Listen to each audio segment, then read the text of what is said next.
You played in this bowl game in 1972 for Kent State. Tell us what happened in that bowl game. Well, I got hurt, I think, about 3 minutes left in the second quarter. And they took me into that's the only time I ever got hurt. Okay, I want to make it very clear. I went into the locker room, and the trainer had it there, and they put my knee up, and they were looking at me. I was sitting on this table, and all of a sudden, Minnie Mouse walked around. Minnie Mouse, smile on her face, and here came Mickey and Donald Duck and Pluto, and that was the halftime people. So I asked, "Can you get these people out of here?" So it was a great experience. And for you, we were talking yesterday as we were visiting for the game. 1962 was the last time that Minnesota got to play in a game on January 1st. And I know that means a lot to you and your staff, but put that in context for Minnesota, the state itself. Well, I think it's, unbelievable, and I'm so, excited for our state, our university. But, I heard about it when I first got there, and 52 years is a long time. So I think that's the turnout we have. We've been starving in our state for a long time, so I'm just happy that they get to be here. And Coach said that there are some folks who drove from Minnesota down. Anybody here from Minnesota drive to Orlando? Hey, there we go. Welcome. That's a good haul. As you guys prepare for this game, there's a little bit of a past here. You guys have both been at multiple places and revived programs or built programs from scratch. Talk a bit about Toledo and then at Missouri, what you have done. I know you have a term for how you develop your players, but talk about what you've been able to do at Toledo first and now at Missouri, and just bringing back and building these programs.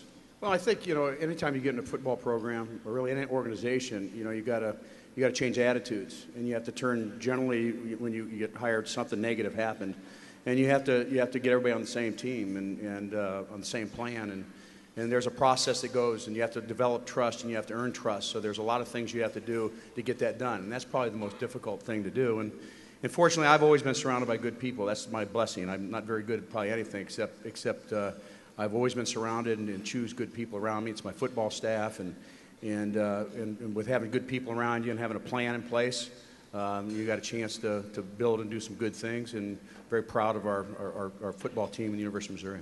One thing as an analyst, when we get ready for games and we look at both of your staffs, how long guys stay with you. And you had some guys come from Toledo with you. I know that your staff has changed since then, but you've had essentially the same staff for a decade. Talk a bit about the consistency of that staff and what it's allowed you to do. And you took over a place that was in the dumps, and in 4 years, here you are on January 1st. Talk about your staff and how they did that. Well, I think the big thing is when you go in and change programs around, you don't want to have revolving doors with your coaches, because as you go and you take another job, you don't want to have to teach them what to do. And so we've pretty much kept everything in-house, but we've gotten guys that have been with me 20, 21 years, and I can't answer the question why we stay together, but I think we all came up the same way.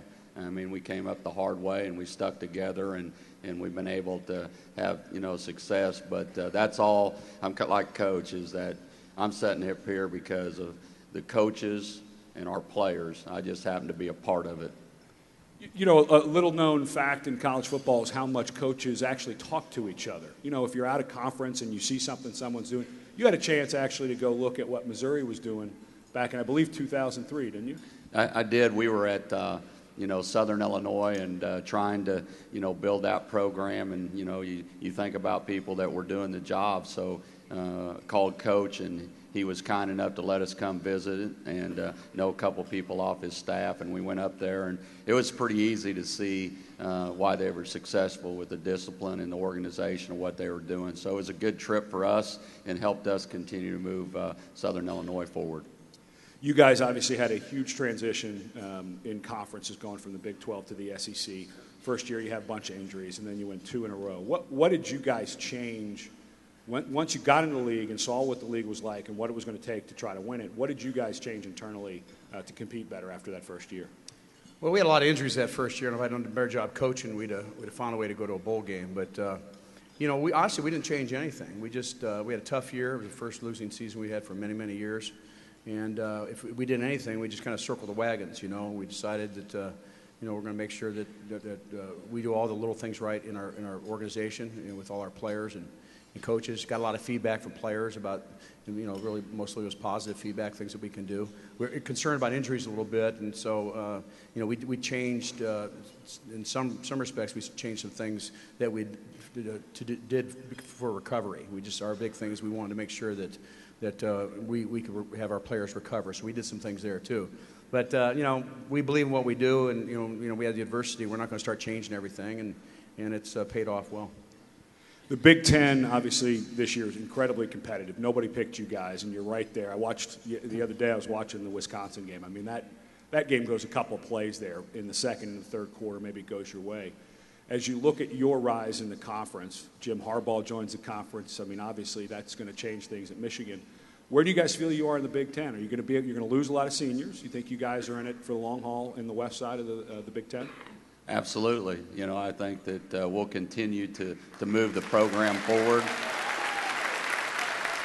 It's a deal where our philosophy's taken one brick at a time, so to speak, but we've gotten better every year, and where we've been before, we continue to make that climb, and we've got good players, we've got good young players redshirted, so we look forward to the challenge, and we expect to be there. We were visiting with Coach Kill yesterday, and we brought up Jim Harbaugh's hiring at Michigan. He said, yeah, he might have got all of us in the league a pay raise after that deal. You guys both build programs, and you find guys who maybe aren't recruited by everybody. You've done just an amazing job, especially with some of your offensive linemen, building them through the program. And now you got a bunch of seniors that are going to play their last game for you. Just a story or two about a guy, about this class that's going to stay with you after this season.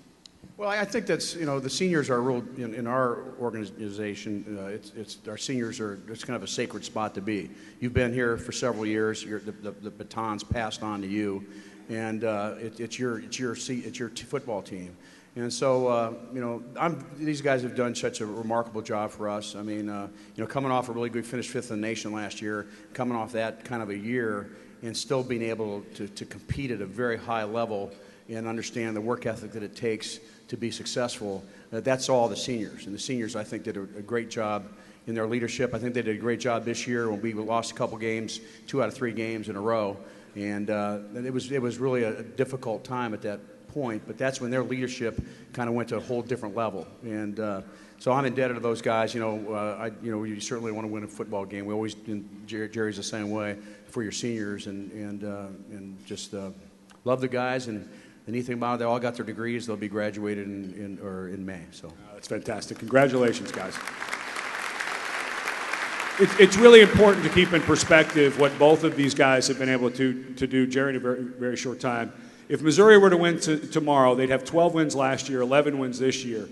Gary would have 3 11-win teams out of the 4 in the history of the University of Missouri. I think it's important to keep the perspective, the bar that you've raised at Missouri, and you're doing it at Minnesota. Tell us about some of your seniors and this senior class and what they mean to you.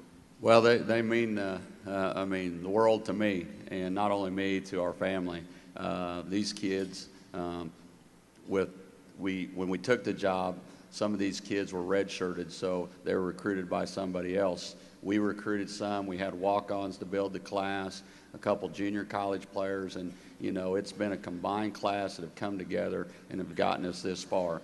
They've been through all kinds of adversity, a death of a player, some situations in my health situation, and they've stayed by me.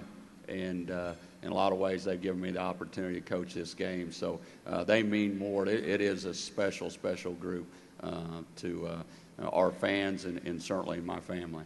Well, congratulations to the seniors from the University of Minnesota. Well done. All right, so let's get to the game. Couple of players from each of you that have to play well for your team to win. We'll go with you first, Coach. Well, I think you always, you look at any football game, you look at turnovers, you look at kicking game, you look at, fewest penalties and so on. Those are things that give you an opportunity to win, to play your best. And I really think that's what we have to do. Obviously, we got a great, difficult task in stopping their offense, and certainly we want to, move the ball best we can. But it's you got to go out and do it. It requires great focus. But I know like Minnesota, I know we're excited about playing and getting going, and we've been here for a long time, and it's about time to get after it. You're losing a longtime assistant, Dave Steckel. Yep. I think Dave should stand up. Where's Steck at? Yeah, I think he should stand up. Come on, Steck. Where is he? There you go. Dave Steckel is going to coordinate his last defense for the University of Missouri, and then he's going on to be the head coach at Missouri State. I know he's taking some of your graduate assistants with him. What's going to happen at Missouri State? Well, he'll do a great job. I mean, he's well over ready for this. I mean, he's been looking for this opportunity for a long time. He was with me 5 years at Toledo, 14 years here, 19 years, and he's a tremendous guy. He has a great relationship with his players. He's a Marine, so he's a tough guy too. But I love the guy, and he'll do great, and we'll certainly miss him. I know people in our business have always appreciated your honesty. We all wish you the very best of luck, Coach.